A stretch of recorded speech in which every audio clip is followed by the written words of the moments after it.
Alright, so for this video we're going to walk through the fillet tool, or fillet.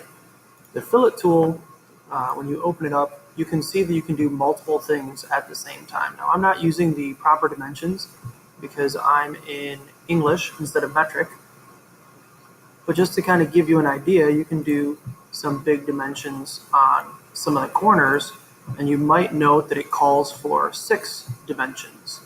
And so you also have to do some inside corners. Now the nice thing about the fillet tool is you can click to add, and I'm just going to type in 1/16 of an inch to do smaller.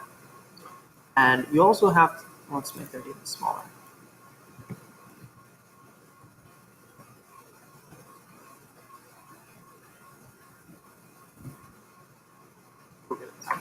So it's going to take a while for me to click on all of these edges that I need to click on. So instead of the select mode being set to edge, I can click on loops.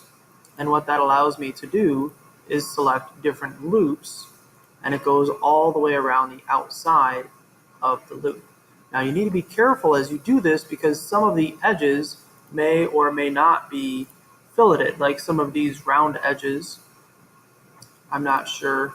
I don't have the sheet up right now, and I'm not sure which of them are filleted. I know the inside ones are not, so we want to make sure not to select this inside loop, just all of the outside loops. But if the rounds, the fillets are also filleted round, then you need to make sure you go through and do this twice, and I think they are.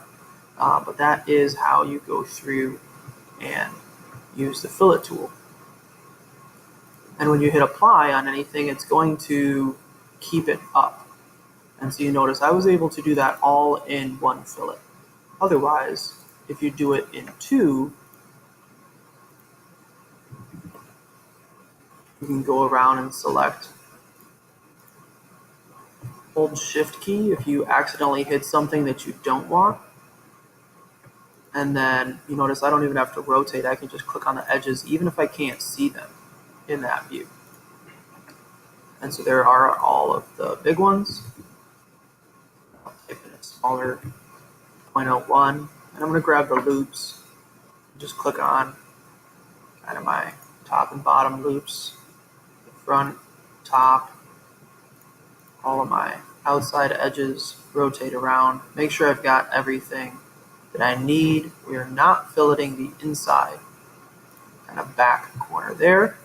And that should be everything for the fillet tool. Obviously, you would have some holes in here. Maybe you have those done already. Be very careful that you do not fillet the holes. If you don't have the holes done already, when you go to make your sketch and your dimensioning, don't dimension from the fillet line. Make sure you're dimensioning from the outside edge when you go to place. And then here, it's this line, because this is the start of the top fillet, and that's the start of the bottom fillet. So make sure you're being careful in selecting the proper line when you are dimensioning for the holes, if the holes are done after the fillet. Any other questions? Ask.